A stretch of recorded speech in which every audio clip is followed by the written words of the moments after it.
জি, আসসালামু আলাইকুম।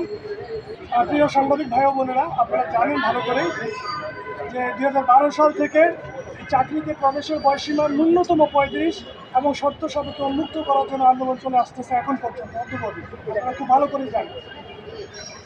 তো সম্প্রতি আপনারা জানেন যে গত 30শে সেপ্টেম্বর আমরা যমুনাতে গিয়েছিলাম। সেখানে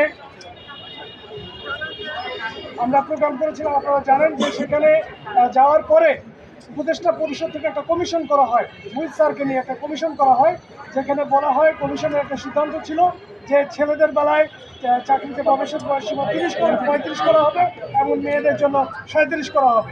তো আমরা কিন্তু সেই কথা শুনে একটা আশার ভালো দেখতে পাচ্ছি না। তারপরে আপনারা জানেন লাস্ট 31শে অক্টোবরে আমরা একটা প্রোগ্রাম করছি শাহবাগ থেকে সচিবালয়ে।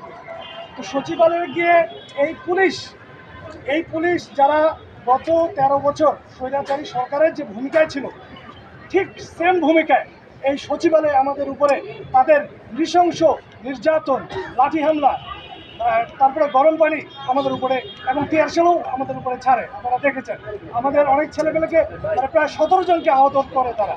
ঠিক আছে, তো আমরা আসলে যে জিনিসটা আজকে বলতে চাই, আমরা এই সরকারকে যে বার্তাটা দিতে চাই